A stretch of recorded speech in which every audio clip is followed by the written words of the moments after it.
Hello everybody, my name is Kat Bowser. I am your resident fantasy therapist and welcome to my channel. Those of you who are returning, welcome back. Those of you who are here for the first time, welcome. My name is Kat Bowser. I am a licensed therapist. I am also an author working on my first novel. So on my channel, I like to dig into the heart of what I think makes writing interesting, and that is the characters. And what makes characters interesting is their psychology. Once a therapist, always a therapist, so to speak. So for today, I wanted to start a series that I've been wanting to do for a while, and I'm actually heard from a lot of people that are actually very interested in it, so we'll see how it goes. So basically, given the title of this video, this is me diagnosing popular character tropes, and mainly what you can do in your writing to make them interesting, and what are things to avoid.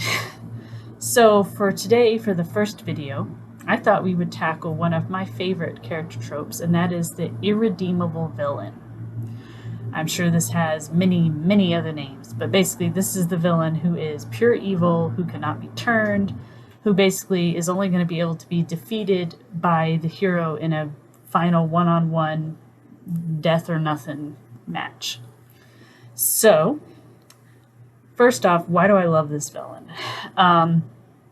I have always been a fan of the villain that just loves being a villain. They enjoy bringing sadness and corruption and all the nasty stuff the villains like to do to the hero because they like it. These villains often have a strong sense of power. They generally enjoy the things that they do. They don't have a delusion about, oh, well, I'm doing this for the greater good, I'm doing this for that. No, they know the things they're doing are wrong and they don't care. I have nothing against a sympathetic villain. I actually really like sympathetic villains as well. And I'll probably tackle that one probably in the next couple of videos. But I do see the sympathetic villain being overused a little bit. It has definitely become popular, and I definitely see why, but it is not proper in every circumstance. There's some villains that people try to make them sympathetic and they try to redeem them, and it just doesn't work. So that's why I like to focus on this villain, because this villain has no qualms about what they're doing. They are totally down with, I'm going to be the dictator, I'm going to be the evil sorcerers, whatever it is they may be, and they are totally fine with that. And that can be a fascinating character. So, if we're going to diagnose these characters, I need my little toolbox, which is this thing. This, my friends, is the DSM-5. This is essentially the therapist's Bible. And as you can see, it is very large, it's very thick. Contrary to popular belief, there are actually only a few disorders I actually have the diagnosis flat out memorized, and that's because I diagnose them a lot. I use this book a lot. So for the irredeemable villain, there are two diagnoses that I think would fit most often with this villain. And then there's a third one that I don't think fits, but I can see why people would think it would. So that being said, let's dig into it. So the first diagnosis I want to dig into that you'll probably see in an irredeemable villain is narcissistic personality disorder. And like I said, this is not one I get to diagnose a lot, so we're going to read off and see what we got here. So, it is a pervasive pattern of grandiosity in fantasy or behavior, need for admiration, and lack of empathy beginning by early adulthood and present in a variety of contexts as indicated by 5 or more of the following. So of the 5 we have a grandiose sense of self-importance, such as exaggerates achievements and talents, expects to be recognized and as superior without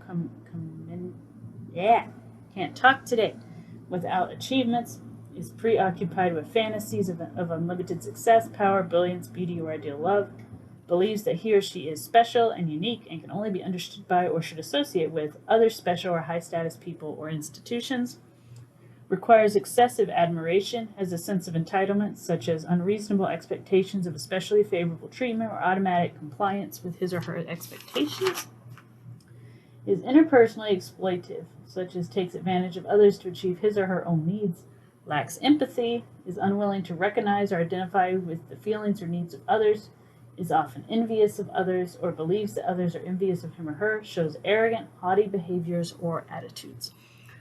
So, narcissist, yay.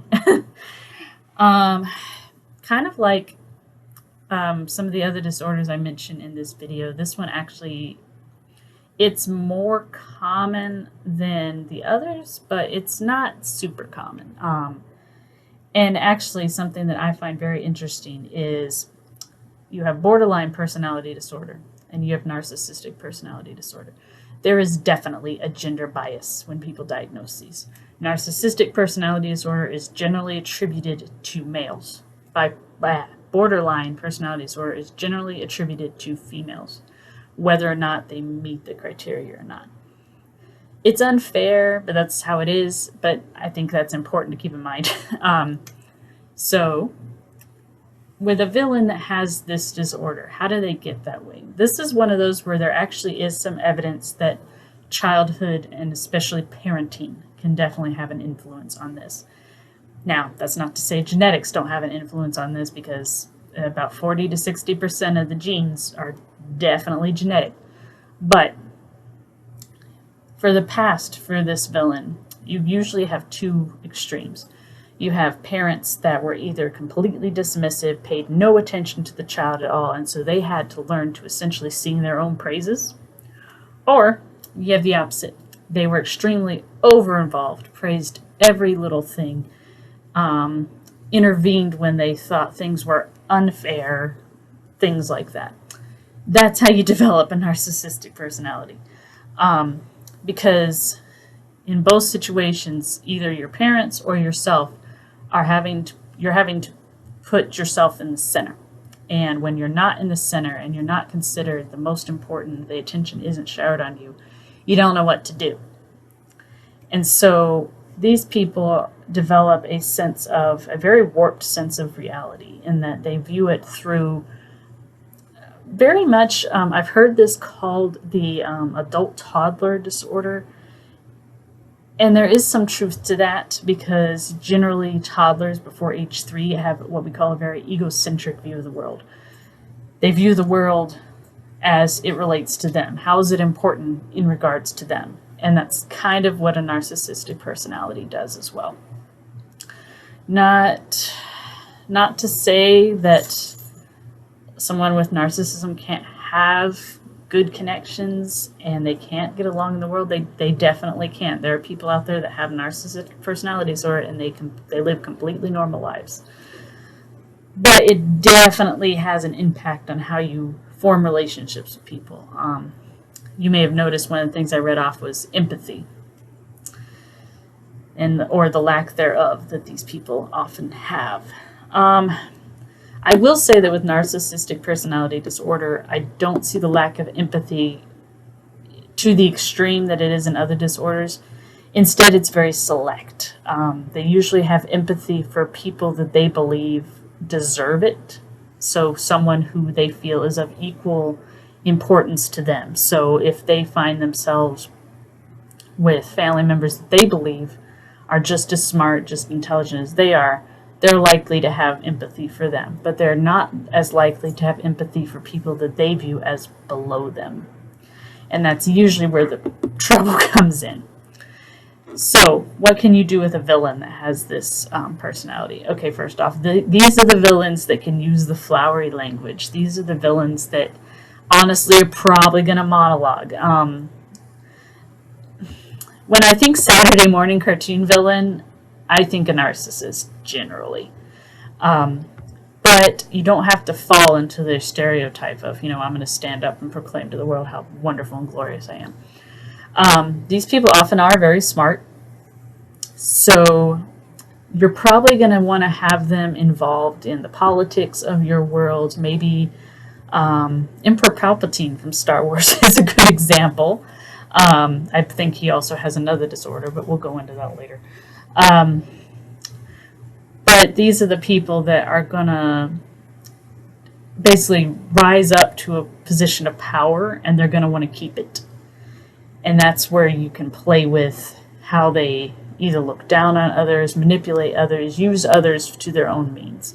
That's the fun with this kind of villain. Okay, guys, so the second disorder I want to bring up, and I actually bring this up because I don't necessarily think this will fit for a main villain, but I would definitely see it in maybe their second in command or one of their minions. And that is the disorder that I usually mispronounce, so I'm just going to say that right now. Histrionic personality disorder. So, what do we have with this one? It's a pervasive pattern of excessive emotionality and attention seeking beginning by early adulthood and present in a variety of contexts as indicated by 5 or more of the following. Is uncomfortable in situations in which he or she is not the center of attention.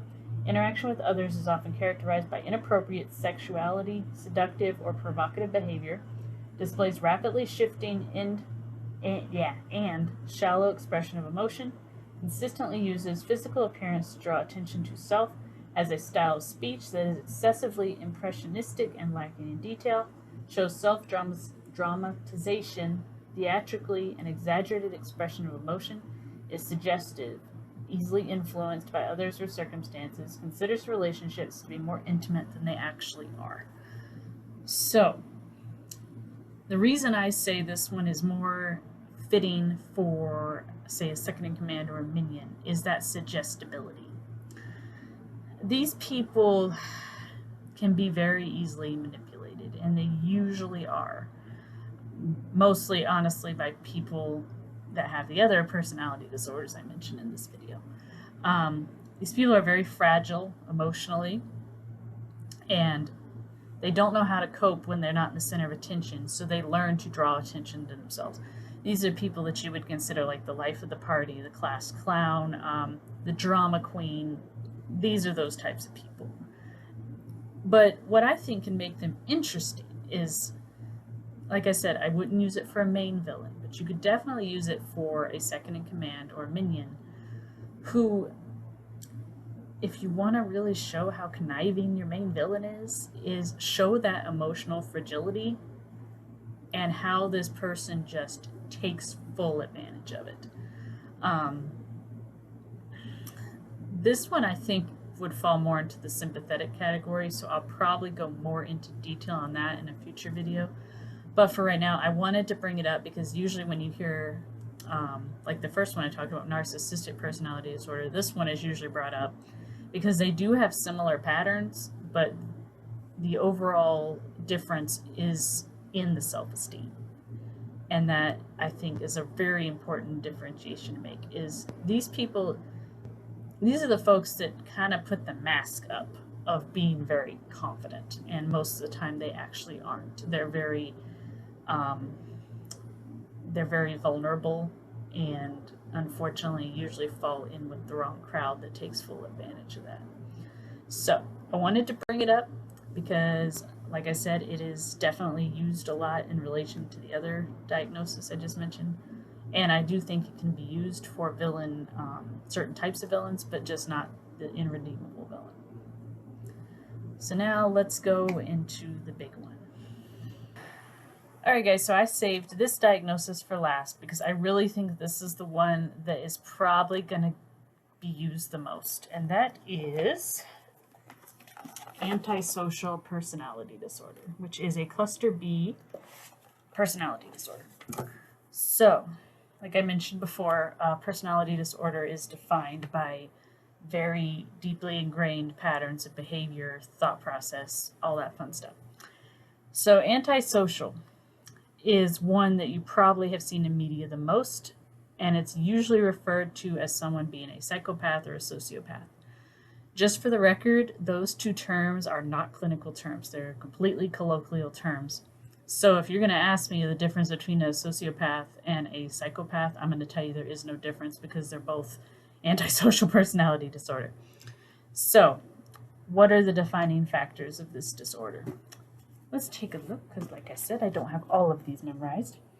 So, this is a pattern of, a pervasive pattern of disregard for and violation of the rights of others occurring since the age of 15 years as indicated by 3 or more of the following. And there are 7 on here, so let's see.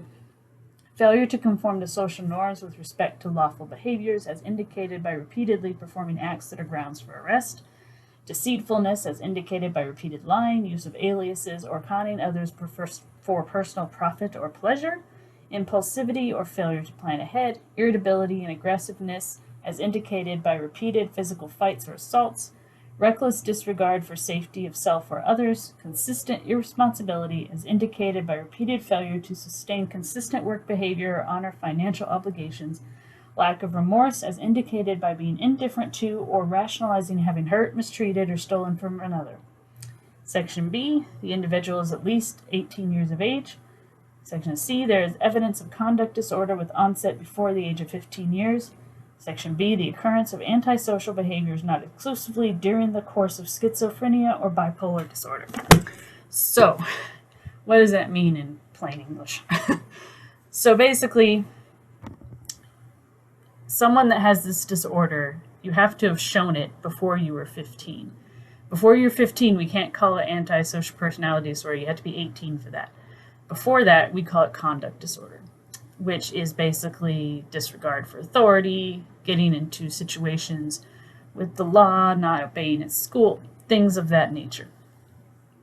But the thing I want to draw attention to for this is the main thing that you usually see with people with this disorder, and that is lack of empathy. So what is empathy? Empathy is the ability to put yourself in someone else's shoes and to essentially relate to their strife, so to speak. Someone that has antisocial personality disorder cannot do this. Now, as to whether empathy is developed or it's innate, you'll get differing opinions on that. I'm of the opinion it's a little bit of both. We have found evidence that about up to 60% of the genes for personality disorders are probably inherited. So there is a genetic factor.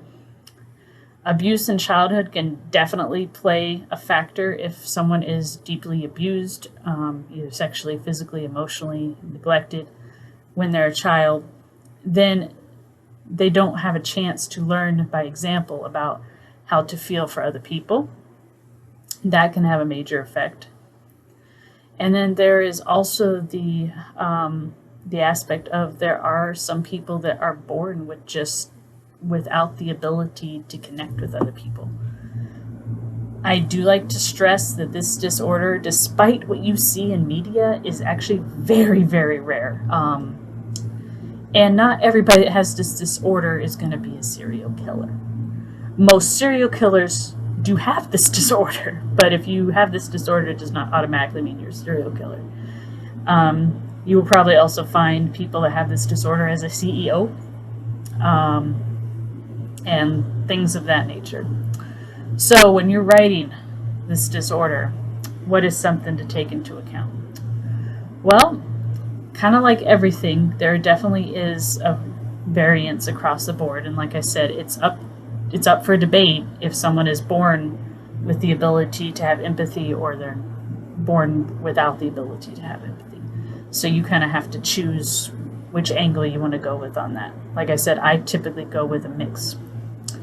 So if your villain has antisocial personality disorder, they are generally going to be very dismissive of other people. They're not going to really care what other people feel. In fact, most of the time, they are probably honestly incapable of understanding what other people feel. As a child, they probably were resistant to authority. They were probably getting into a lot of trouble because they do not have regard for society's rules, whatever your society is. So while I don't think you have to show all of that stuff when you write this villain, in fact, most of the time you don't find out a lot about this villain's past, and I think that's fine. I think it's also important to take into account the fun things you can do with this villain. First off, people that have this disorder are usually very intelligent. They are very, very smart. And one of the things that they learn is what we call how to fake it. These people are very good at kind of learning how other people should act, how they're expected to act, and they will do so. They will basically make themselves fit in if it suits their needs. And that's really where the root of this personality disorder boils down to, is this person is all for themselves. They are completely thinking about themselves, what they can get, what they can gain. Whenever you have a client who is diagnosed with this disorder, you generally don't focus a ton on trying to develop empathy, although some people do. Mainly because there hasn't been a lot of evidence that it really works. I mean, there's not evidence that it doesn't, but if what you want to do is fix the behavior where they're getting into trouble with the law and things like that, then we need to focus on why do these people act the way they do. And really what it boils down to is for self-gain. That's really what these people do. It's all for their own self-gain. So we like to focus on cause and effect. Okay, if you continue to act this way, you're going to get arrested, which will restrict your ability to get the house you want. That's something they understand. If you continue to act in a good way for this long, you're going to get this type of reward. This works actually very well with teenagers that are not quite old enough for the official diagnosis, but they're pretty much there. You know, if you are able to not get into fights and listen for, like, say, 2 weeks, we're going to get you this reward. And that is something that is important to them, so it usually will work. So as a villain, I like to use this trope to make my villain very smart, very charismatic, and I think an intelligent villain is fun because you can have a slow build with an intelligent villain. I would say my main villain from my work in progress, which hasn't even been introduced yet, but she definitely falls into this category if I was to put her in a category. Just because there is a strong emphasis on her watching and learning and being patient and just overall waiting and making sure that it is the best possible opportunity for herself. And I think one way that I can sum this up for you guys that makes a lot of sense, because like I said, this is a very short, direct, to the point diagnosis. I can't go into much details. I'd like to. Is that people with this disorder, if they go out and let's say they con someone or they scam someone out of money, they are likely to interpret it not as, I cheated this person, I did this, I did that. They are more likely to interpret it as, it was the victim's fault for not being smarter than I am. And that's kind of a scary way to think, but it definitely makes for an engaging villain. Alright guys, so that was my first foray into diagnosing a character trope for you guys. I'm hoping that I will get better with how I want to organize these a little bit in the future, but I hope you guys enjoyed it. I hope you found it interesting. If you guys have a character trope you want me to dig into, let me know, because I actually had a lot of fun with this, and like I said, this thing is big. I probably honestly diagnosed like 2 to 6 of these diagnoses in general, because usually the folks that I see have bipolar, borderline, depression, PTSD, things like that. So if you guys know of a trope you want me to dig into, let me know. Otherwise, I will definitely be exploring character tropes, and I hope you'll come along with me. As always, if you guys have suggestions, comments, please leave them below, or you can always follow me on social media. If you like this kind of content, feel free to subscribe, and I will look forward to seeing you next time. Thanks. Bye.